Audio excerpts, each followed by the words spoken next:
On va commencer avec vous, Albert Anatola, ici sur cette thématique. Vous avez d'ailleurs l'habitude de dénoncer effectivement cette situation en ce qui concerne le Sahara occidental. Il y a...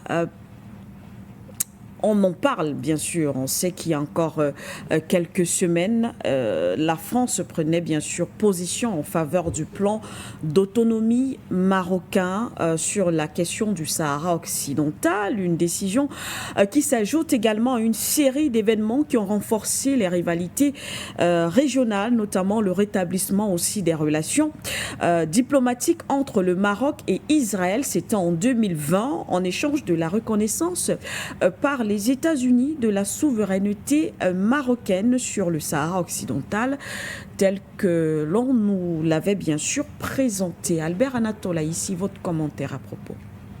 Revenons d'abord sur ces images. Oui. Avant d'aller en profondeur dans la thématique, pour indiquer que nous avons, quand j'observe ces images, j'ai le sentiment que la sécurité n'a pas joué, le service d'ordre, en tout cas, n'a pas joué son rôle. Son rôle.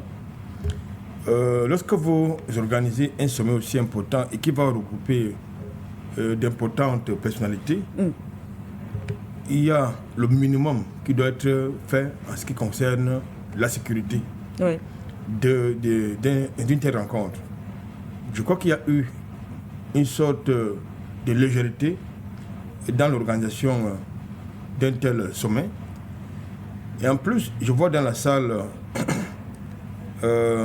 une plaque qui indique clairement qu'il y avait un officiel de la République arabe sahraoui démocratique qui était invité. Tout à fait. Ça veut dire qu'il était dans l'agenda de cette rencontre.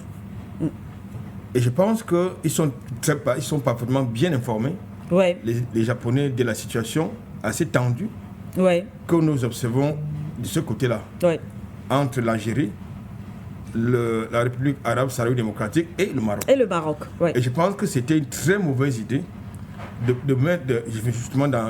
d'inviter à cette rencontre, des officiels, entre guillemets, d'une république qui n'a pas encore d'autonomie, qui est encore une république non autonome du point de vue du droit international. Une certaine légalité internationale. Oui. Voilà. Puisque la plupart des voyants que nous observons de ce côté-là indiquent clairement qu'il s'agit d'un territoire qui est sous l'autonomie n'est-ce pas, du Maroc. Du Maroc, c'est-à-dire en quelque sorte une colonie marocaine. Je pense que ça nous renvoie à une autre chose, ces images, c'est que quelquefois nous avons affaire soit à des enfants en costume, quelquefois qui roulent carrosse, mais qui dans la tête n'ont pas véritablement l'étoffe, j'ai envie de dire, du recul qu'il faut.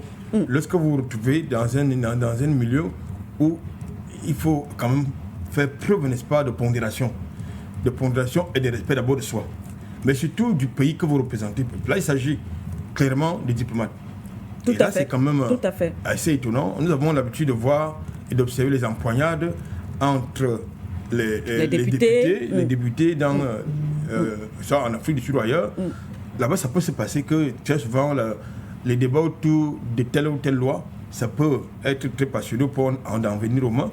Mais là, il s'agit des diplomates qui, par essence, devraient être très pondérés et avoir du recul nécessaire pour justement éviter les passions ou les émotions de prendre le dessus.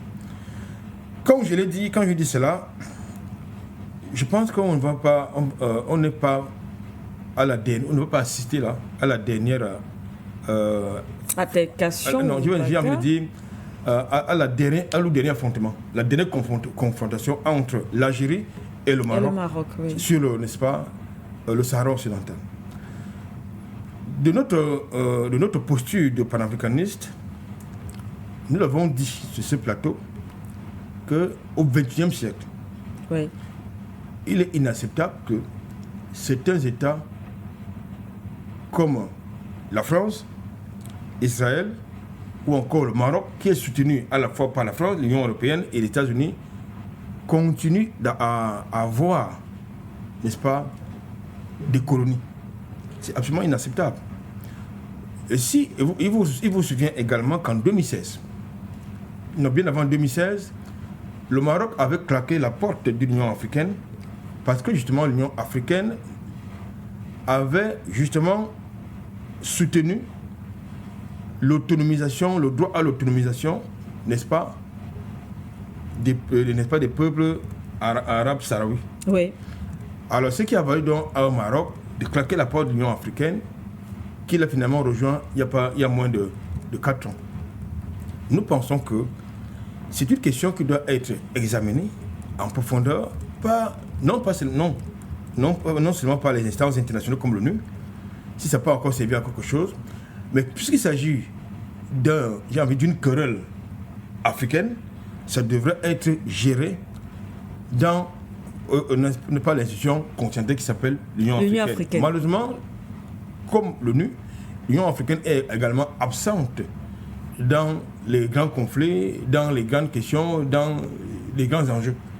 Et ce qui fait que nous assistons donc à ces genres d'images que nous venons d'observer à Mondovision. C'est-à-dire, et en plus, je sors par là, pourquoi est-ce qu'on doit aller discuter à Tokyo les questions qui concernent l'avenir du continent africain? C'est vrai que c'est aussi une autre interrogation parce que plusieurs pays africains étaient effectivement présents. Pourquoi est-ce que c'est toujours ailleurs qu'on discute des questions qui concernent l'avenir de l'Afrique? Un peu comme le sommet Sino, n'est-ce pas, le forum Sino africain qui se tient à partir de la semaine prochaine du côté de Pékin.